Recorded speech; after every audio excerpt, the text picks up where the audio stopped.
Welcome to the Nonprofit Hero Factory, a weekly live video broadcast and podcast, where we'll be helping nonprofit leaders and innovators create more heroes for their cause and a better world for all of us. Da-ding. Hi, everybody. Welcome back to the Nonprofit Hero Factory. Today, we're going to be talking about one of my favorite topics. I do have a few. I love to geek out about many things. One of them is behavioral science, and specifically the ways that we could apply the insights of behavioral science that have come out over the last, 20, 30 years now, that have really changed the way we understand human behavior, how to apply those towards for good causes like nonprofit communications, like fundraising, like making the world a better place for all of us. Today, I've got Sarah Welch with me on the show. She is the vice president of Ideas 42, where she helps lead behavioral innovations in two focus areas: improving the way donors at all levels give to charity and tackling climate change. Prior to joining Ideas 42, Sarah completed a 3-year dual degree program at Yale's School of Management and School of Forestry and Environmental Studies, where she focused on urban resource management and planning. In her past life, Sarah was an ecological designer, restoring natural habitats in and around New York City, which is pretty cool. Sarah holds an MBA and an MEM from Yale and received her BA in environmental science and public policy from Harvard. She'd take cheese over cake any day. Sarah describes her superpower as using behavioral science, which gives us a deep understanding of why humans do what they do, to unlock better giving by donors to the organizations they care about. And if that's not an ideal topic for one of our shows, I don't know what is. So with that, let's bring Sarah onto the show. Hi, Boris. Sarah. Welcome. Thank you so much for being here today. I really appreciate your time. I read your impressive bio with all the impressive schools that you attended. I'm sure you have a lot of great stuff to share with us. Now you have to live up to that bio, of course. Yeah, geez. Thanks for setting expectations. But let's just start with something simple, which is, what's your story? Why are you doing what you do today? I love that question. So now I work in behavioral science, right? And I try to understand why humans do what they do. But as you recounted so accurately, I started my career working in landscape design and ecology. I thought I wanted to be a landscape architect. And so I had this did all this work, and I eventually went to grad school, felt a little lost. And while I was at grad school, I discovered behavioral economics. I took a course at Yale. And kind of had this light bulb moment where I realized the thing that it was so interesting to me about nature and the environment and landscape wasn't actually the trees are wonderful, right? Like, that's really cool. But the thing that was super interesting, was how humans interacted with that landscape, right? How are humans taking cues from their environment and then making decisions? And so when I discovered, behavioral economics and behavioral science, and one of the key tenets of that is that our context and what's around us, our environment, is influencing our behavior and our biases. That for me was just like, oh, this is it. This is what I've been looking for. And so after grad school, I found Ideas 42 and have been doing this work ever since. And I still like trees, but it's a different feeling about them now. Now you help more people understand why they like trees and why they're important, and, exactly. and why they should value them, because, little thing called climate change. Right. And at Ideas 40, right. So, the social impact piece is really important to me, right? So I could have, just left and gone and worked in, marketing has a lot of the same aspects to it. But for me, I still had that social impact drive. And Ideas 42, we're a nonprofit organization also, and we work across the spectrum. So in my time there, I've been lucky enough to work on education projects and health projects and criminal justice, climate change eventually, and now philanthropy and giving, which has been super fascinating. I love behavioral science. It can be applied to so many different things. It's really a way of understanding how our brains work and how we respond to things and really take action, why we take action, why we do the things we do, what are the stories we tell ourselves about the things that we do, which I'm always fascinated about. In every single webinar I do or course that I present, I quote Danny Kahneman, who is and correct me if I'm wrong, one of the fathers of behavioral economics and behavioral science as a whole, who said that no one ever made a decision because of a number. They need a story. And so to me, that's just total validation that A, storytelling is critical, but B, that behavioral science and understanding how people think and why they do the things they do will really help them make the decisions that are going to benefit all of us in the end. Yeah, I mean, I find it, I drink the Kool-Aid. I believe in all of that. I find it so compelling personally too, right? I mean, just right now, I told you a story about how I became interested in behavioral economics. And to be quite honest, that's something that developed after the fact. This is something that we all do as humans, as we tell our stories afterwards, right? We have the storytelling urge. So yeah, it's the way we organize information in our brains. We need some sort of causality. We need a beginning, middle, end to it. We need that moment of discovery or overcoming an obstacle. Otherwise, it doesn't really feel as fulfilling in a lot of ways. I wish it was simpler, because I'd sure be happy to not have to go through several obstacles to get to epiphanies and things like that. But it works, and it's getting us, society forward for the most part. Occasionally we take a step back. But let's, I'm happy to geek out about all of this stuff all day, but let's focus in on what hopefully our audiences are interested in, which is specifically how to apply this stuff to nonprofits and the work that we're doing. What are you seeing out there in the nonprofit space these days? I know that lots has been going on, obviously over the last couple of years specifically, and then with the development and new concepts in behavioral science. Talk to us, Sarah. What's happening out there? Well, there's so much that I would love to cover. And, Boris, I encourage you. I have so many colleagues who are working all sorts of interesting things, and so many other people in the space. I spend a lot of my time now focused on philanthropy, which is really saying, why do people give, whether that's time or money or voice or energy, whatever it is, right? Why do people why are we altruistic, right? Why do we help others? It doesn't actually rationally really make that much sense. And so it's actually quite behavioral and really fascinating to dig into that. And sort of the sort of overall challenge there, right, is that over the past decade or so, I think household giving has been going down, so trending downward. And to be clear, what we're talking about when we say that is tax deductible gifts that can be recorded that we see, right? So the pandemic might have kind of contributed to a little bit of an upward momentary blip there, but generally it's been going downward. And that's fascinating and challenging, right, for the nonprofit sector, that a lot of nonprofits rely on that type of fundraising to carry them forward.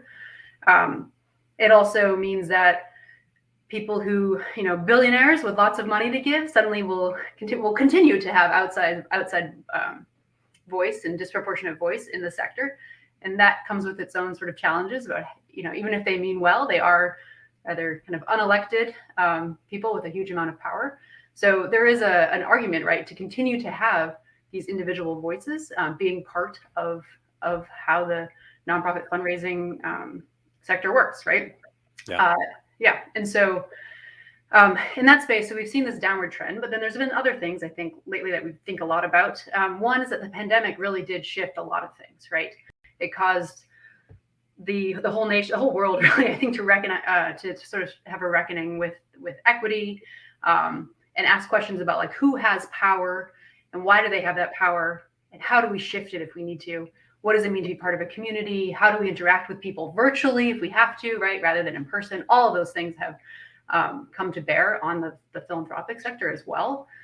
And so I've seen a lot of discussion right around how do we take those questions of power and bring those into giving, and who's donating and to where are they donating, but also what counts as giving, right? So in the pandemic, we saw this rise in mutual aid, which is not counted when we do the tax deductible giving, right?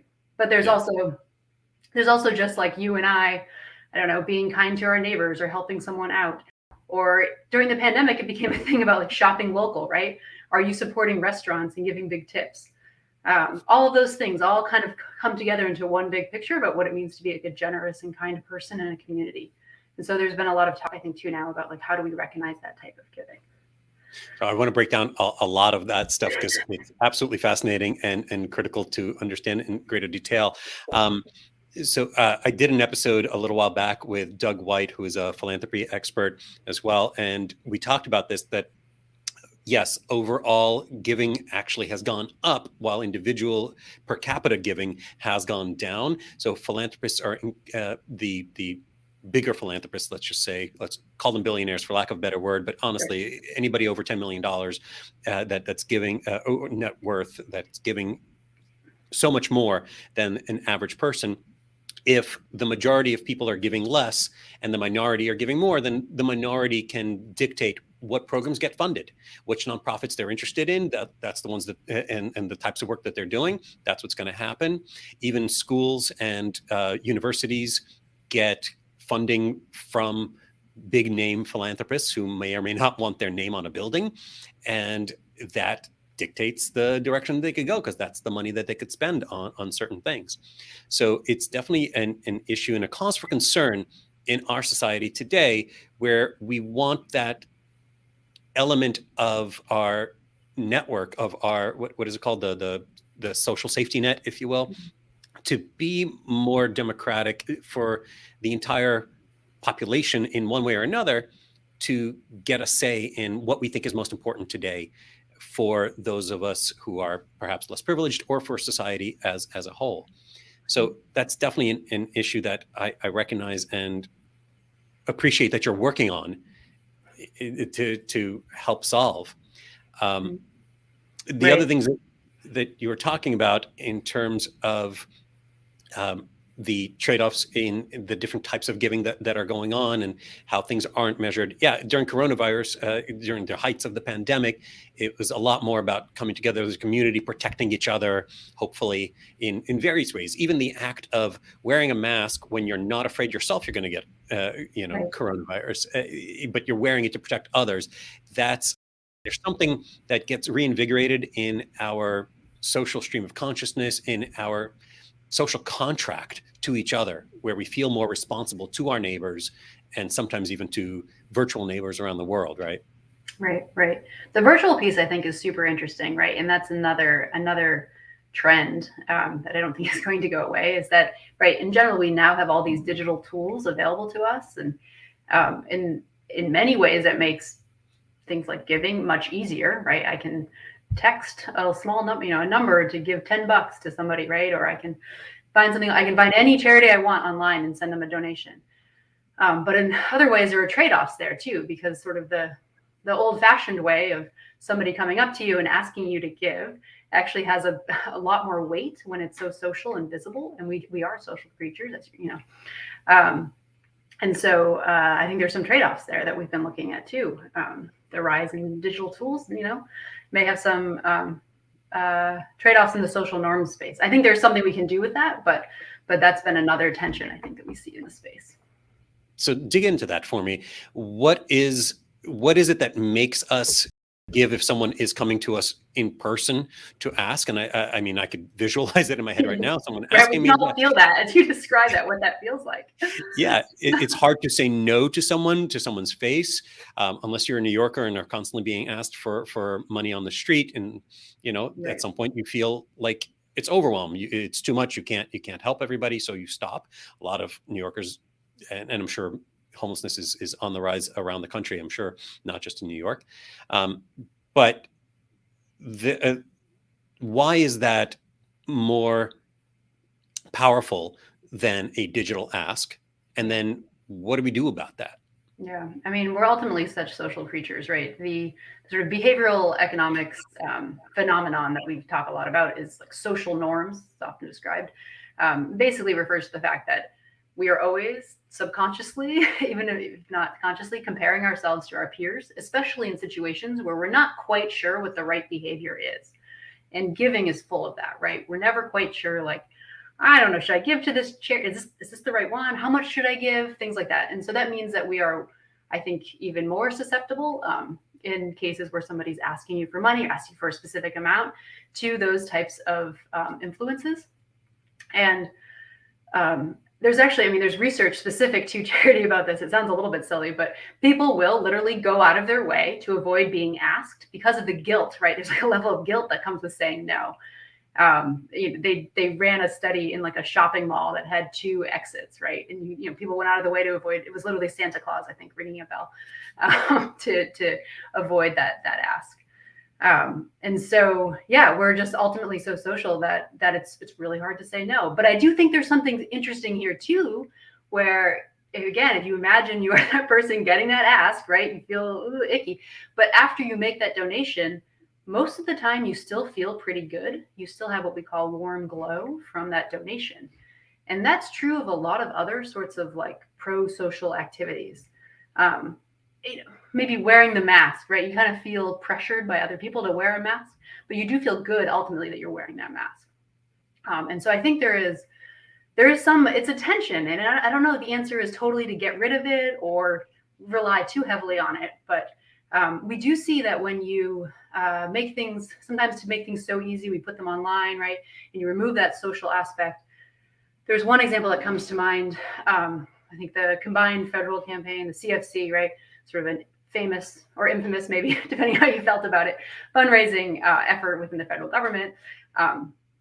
And the sort of old-fashioned approach was people walking around, the pledge captains walking around the office with clipboards and saying, "Hey, Boris, will you donate, this year? How much are you going to give out of your paycheck?" And that social pressure, right? You would feel very obligated to contribute. I'm putting my reputation on the line by asking you. The CFC in general had been going down, just like individual giving overall, right? Have been trending downward for a number of years. And I think somewhere around 2017 or so, in an attempt to make it at least easier to give, they put it all online. So they got rid of the whole paper system. And that was also the year that they saw the biggest decrease. So suddenly you had taken away that social pressure, but you had put it online where the behavior was mostly invisible. And, I don't know, maybe, Boris, you're donating, but maybe you're also just, browsing the internet on TikTok or whatever people did in 2017. So those trade-offs are everywhere, right? And again, I think there are ways that we can make digital tools still have that compelling social angle, but I think it's an interesting thing to come to, to reckon with. Are we okay with that trade-off if you're not pressuring people, and what do you give up? Yeah, so I'm personally all about digital adoption, but I'm also about storytelling and behavioral science, and totally understand. I used to live in Los Angeles, and I'd be walking in Santa Monica or on the streets of New York, and there would be a team of youngish adults with signs and clipboards and saying, "Hey, can I ask you a question? Do you like animals?" or something like that. And they're just trying to rope you into a conversation. And yeah, talk about avoidance. I would cross the street to go around them because I didn't have time, and I knew I might get sucked in, or because I would feel guilty saying no in that specific situation. I don't know if there's a direct translation to the digital version. Online, you're right. We keep trying to remove friction. We keep trying to make it as easy as possible. Going to the work of Danny Kahneman and Amos Tversky, the default option, right? The easiest option is the one that people are going to take the most. And please correct me if I'm wrong, but I think one of the biggest discoveries that they made in terms of behavior, whereas economics used to think of it as, it's all about reward and punishment, getting people to behave in certain ways and take certain actions. Behavioral economics said, actually, it's a lot more nuanced than that, because we're not all econs. And the easiest way to get somebody to do something is to just make that the easiest path for them to go down, right? Yeah. Hassles are a real problem. They're a real barrier. Tiny little things that we think don't matter so much. So in digital fundraising specifically, but in general, in digital marketing and methodology, we're always trying to make things as frictionless as possible. Right. At the same time, we're trying to get people to take the actions by, telling them stories that help them connect to that particular cause, to a particular person, perhaps. How do we find the balance? I don't think there's a virtual version of that gauntlet that I might walk down in Santa Monica or in New York, where there's people on both sides of me trying to get my attention, asking me. And maybe we don't want that gauntlet, but how do we compensate for what we're losing? I know. I go back and forth on this, right? Like, do we want that gauntlet? So, you do see some of this in social media, right? Like Facebook, introduced fundraising a while ago, right? And that provides some of that social visibility, social norming. During the pandemic, right, we saw a lot of people talking either, again, online mostly, right, or virtually, about the actions that they're taking that are pro-social, that are generous, that are helping people. So you get some of that, right? You'll get some pressure from that. I remember actually talking to one of our partners who was saying that it's super easy to get people to share things. Like lots and lots of people will share things online. So people love, you post something like, here's a creative way to give back. And people are like, that's great. Like, share. But then they don't actually donate. It's very easy to get people to virtue signal, basically, right? That's what happens. That can happen in the virtual space.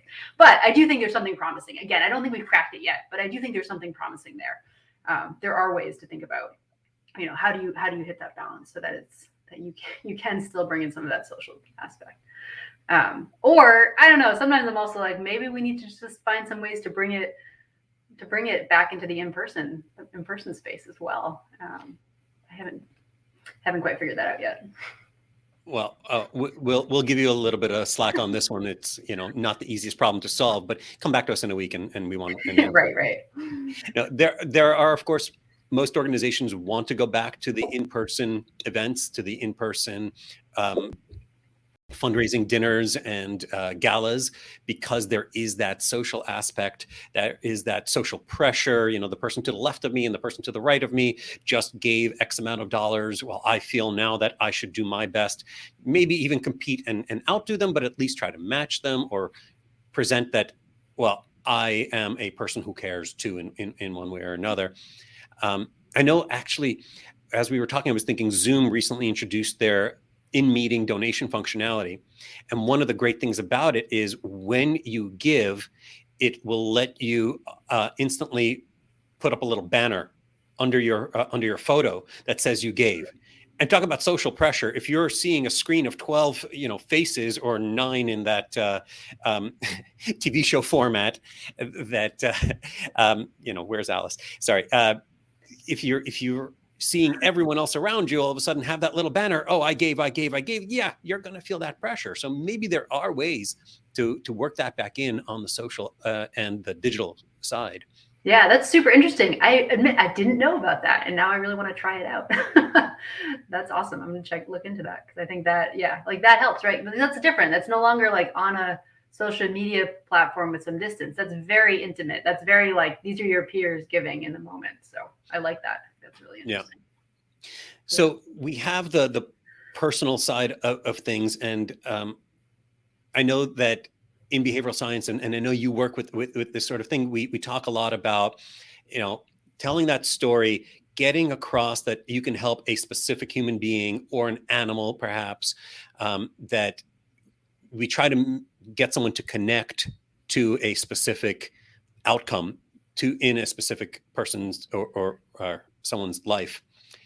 What happens when we're trying to impact more than just one person or one small community? Now that we're online, one of the disadvantages that I should say first that you brought up is now it's everyone's online. And so now it's who basically has the best marketing capability to get out there in front of people, right? Not necessarily who does the best work and has the greatest impact, because we don't respond to numbers, as Danny Kahneman said. We respond to stories.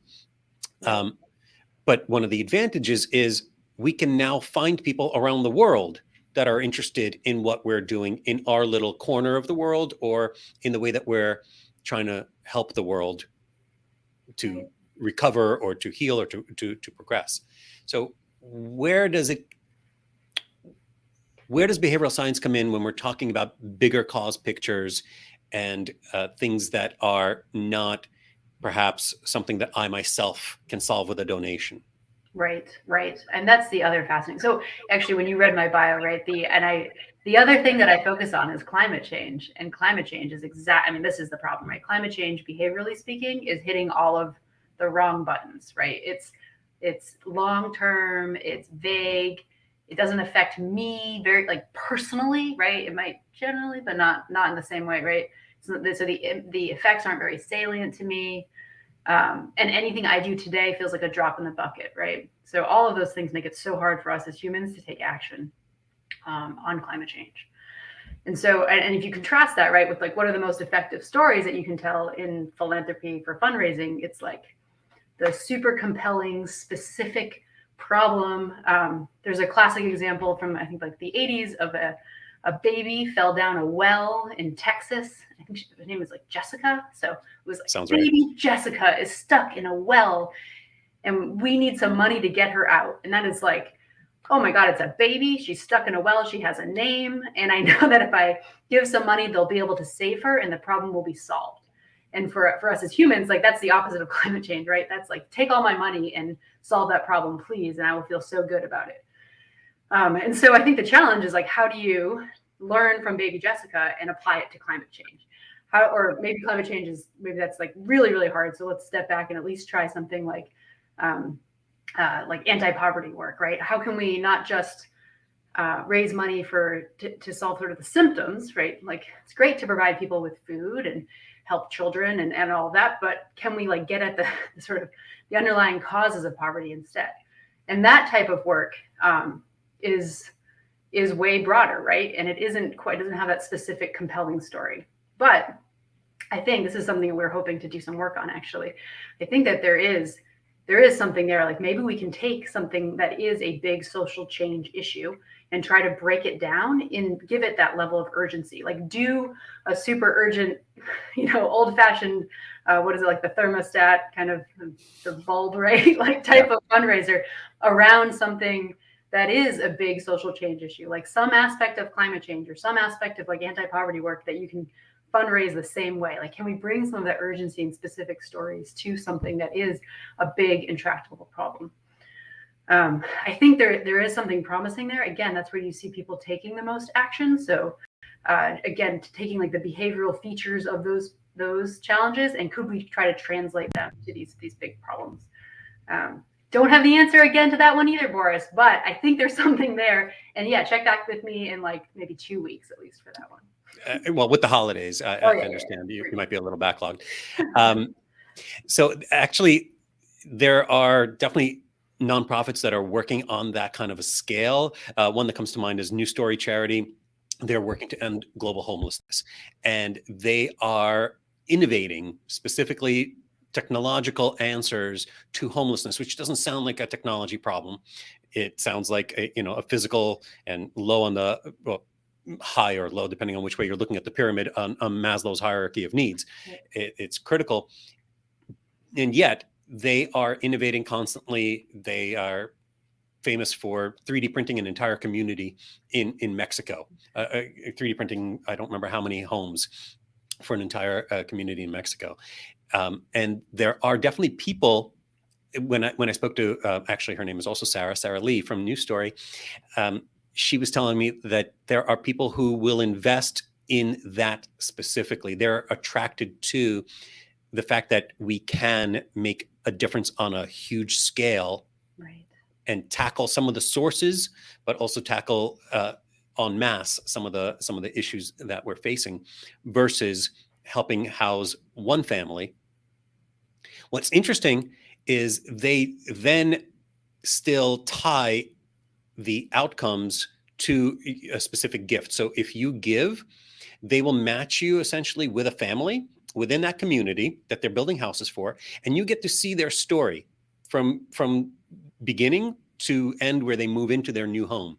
You get to hear from them, and they're great about delivering the video to the donor, showing this whole process, because you might not be there in Mexico to see it, but you get that full kind of reward cycle that reinforces the story of why you gave in the first place. Yeah, that's great. And that also reminds me of some other new research I saw that I really was excited by around those narratives. And so sort of the traditional thinking had been that we need to show people, we need to tell like really sad stories to people. We need to show people, stories that kind of are framing the people you're helping as like victims in a way that other research that actually Ideas 42 and others have done, like, suggests that if you tell someone they're a victim, right, that doesn't necessarily empower them, right? That can actually be quite quite a negative psychological experience. Mm-hmm. And so there was some new research that came out showing that actually you can still fundraise with these like empowering narratives that are, and I, maybe this fits in with the story you were just telling, right? But like something much more empowering, showing someone still getting help, but not in the same sort of negative tropes that we were so used to in the past. So that's something else I think that we're also really excited about. Yeah, I've talked and worked with organizations that are worried about sharing client stories because they feel it's exploitative. And the answer, I agree with you, is show the empowerment, not the victimhood. Right. And that's what we all ultimately want to give towards anyway. We want to empower people. We don't want to, feel bad for them. We don't want to pity them. We want empathy. We want to evoke empathy, but we also want to show that it's something that we can all solve if we contribute to this cause in one way or another. Right. Yeah, absolutely. Well, unfortunately, we're not going to solve all of the issues that we'd like to today. Maybe we'll have you back in a little while to see what you've come up with and how you've been able to solve them. That'd be awesome. I'd love to continue this conversation. But for organizations that are listening, for the nonprofit professionals, our heroes in this case, that are looking to activate more heroes for their cause, what should they be thinking about? Where should they be evaluating maybe their marketing or their fundraising to help them create more heroes for their cause? Yeah, great question. I mean, I think that specific sort of that space around like where can you take, especially if you're working on one of these big intractable problems, right? Like where can you break it down and create that urgency and that compelling narrative? Again, I'm going to go back to climate change because I'm familiar with the space, but I think for so long, it's changing a little bit now. There was such adherence to like scientific language and like, lots of rigor in how we spoke about it. And that goes against the sort of compelling narrative, human, personal touch, right, that we've just been talking about is so powerful. And so, taking something big like that, and where can you create that urgency, that compelling narrative, and make it break it down to something specific and that feels solvable? I think, one, if you can do that, that's awesome. And two, if you are doing it, please reach out to me and we can work on that more, because again, I feel like this is the thing that we need to do to unlock those more difficult areas of fundraising. You reminded me of another study, and I don't remember, my brain is not great at remembering details. I'm much better with concepts, so please feel free to fill in the blanks here. But there was an experiment done where they were trying to get people to save power, to not use as much electricity in their homes. And in letters that they sent to people from the power company, it basically said something like, on average, this is how you compare to your neighbors. And on average last month, so-and-so, saved X amount of kilowatt hours versus what you did, and suggestions for how you might also lower yours. And I feel like that kind of brings it back to, you're not walking down that gauntlet and you're not at an event with a lot of people seeing that they are giving and maybe you're not, but it creates that social pressure of keeping up with the Joneses, if you will, but in this case, in a positive light of, well, other people are doing more for the environment, I probably should too. That social pressure. Yeah, that's a great example, actually. So yeah, that's the Opower innovation. You probably get one of those. I get those reports now. They're everywhere, and they are extremely effective. And it is super weird because nobody else sees you, right? Like literally nobody knows. You could take that report and throw it away and never act on it. But just that subtle nudge, right, of seeing that, I'm not actually doing as well. Because actually, if you interview people, most people think that they are above average about everything, but including energy conservation. But seeing that, it's like, interesting, good to know. Like maybe there's some changes I can make, right? Another interesting thing I will say about it is it's not a gauntlet, right? It's not visual, but people do. This is a strong word, but some people hate them. They still get that same visceral reaction, but it works. I don't know. This is a weird thing about social norms, is that they do make us uncomfortable sometimes, those sorts of nudges. And yet they are really effective. And I don't know that. I'm not going to weigh in, I guess, on whether that's good or bad. But I think, like everything, it could be used for good or it could be used for evil. Exactly. And it does gets used both ways. So, but yeah, great example. Awesome. Well, I really appreciate your time and expertise today. Are there any resources or tools that you recommend organizations check out if they want to look into this further, look into behavioral science or how to apply it to their own work? Oh, absolutely. So I think I'll list some out for you. I will also mention that the Ideas 42 website has a bunch of them on there, so you can always refine them there. But so there is the Dale Kahneman seminal book, right, on behavioral science, Thinking Fast and Slow. If you want to get all of it downloaded into your brain, you can read that book. I will say, if you're in a nonprofit and you're working with people who are in any sort of like scarce resource situation, maybe you're working with families in poverty, or there's a book called Scarcity that I found that has been, again, like foundational to Ideas 42's work and others, about how that in and of itself has like a psychological effect that's important to understand. But then back to philanthropy, so getting one more specific here, there are a couple of resources that I've found really interesting recently. Earlier, I was talking about all the different ways that people give, and want to make sure I give a shout out to Lucy Bernholtz. Has a new book out called How We Give Now that gets into some of that and the different ways that people have been giving and how important it is to count those as well, right? Those are important too. And then if you're curious in learning more a little bit about some of what, Boris, you're talking about the sort of the dynamic of having super wealthy people dictating the direction of philanthropy, there is I'm also gonna Anand, what's his last name? Giridhar. I'm bad too with last names. Giridharadas. Giridharadas, I want to say. Thank you. Giridharadas. His book, Winners Take All, which is a few years old, but has a pretty good summary of that. And there was actually, if you don't have time to read the whole book, I don't know if I'm allowed to say this, but there is a New Yorker summary of the book from 2018 that I found super helpful. That also gives some of the sort of history of the philanthropic movement, right, and where it comes from and sort of the challenges there. Because I think before I came into this, I was like, great, just make all the wealthiest people give away all their money. Why are we worried about like everyday givers and everyday donors? But as I think you so eloquently covered, right, it's the democratization aspect of it. So it's actually quite important to have the voices of many people dictating that where the money goes, especially because philanthropy is so personal, as I talked about earlier. Yeah, we'll link to all of those resources in our show notes, and we'll link to both the full book and the New Yorker article. Thank you. I won't judge which one people read. I will try to read both, honestly, but time is one of the most precious resources we have these days, and I totally understand why people might not have time to read an entire book and would prefer an article. So assuming that people are interested in this stuff, which I really hope they are because it's super important, where can they follow up with you? What's your call to action for our heroes at home? Yeah, so I'd encourage you to go to the ideas42.org website. Boris, I can give you the link to our actual giving space. We've been doing this work for about 5 or 6 years, so we've published a fair amount of research and sort of think pieces covering all of the things we talked about today.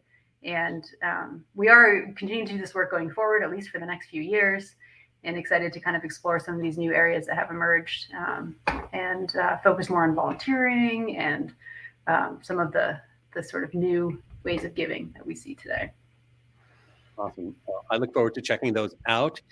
This episode will air after the holidays already, but this is going to give me some fun holiday reading in the meantime.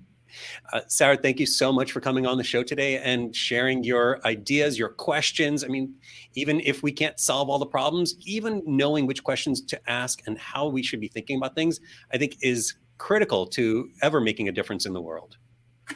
Absolutely. And yeah, I fully agree. Again, fully drink the Kool-Aid on all of that type of thinking. So important. Well, thanks again for joining us. And thank you, everybody, for tuning in today, spending some time with Sarah and I learning about behavioral science and how we should be thinking about it and applying it to our work in the nonprofit world so that we can create more heroes for our cause. If you enjoyed this interview or any of the others that we've put out, and I hope you check out a lot more, including the one with New Story Charity with Sarah Lee, or another one about behavioral science that I had with Beth Carlin or Doug White talking about philanthropy. I'm loving putting all of these episodes out. I'm learning a lot. I'm hoping you are too. If you're enjoying them, please share it with your friends. Leave us a review on Apple Podcasts or on your favorite platform. We try to be everywhere. And if there's something you want covered, let us know. I'm happy to reach out and find guests that'll talk specifically about whatever you're interested in so that we can help you create more heroes for your cause and a better world for all of us. Thanks, everybody. Bye-bye. Thank you all for watching and listening to the Nonprofit Hero Factory. We hope this episode has given you some ideas and strategies for creating more heroes for your cause and a better world for all of us. Please be sure to subscribe to this show on YouTube, Facebook, iTunes, Spotify, or your favorite podcast platform. And let us know what you think by leaving a review.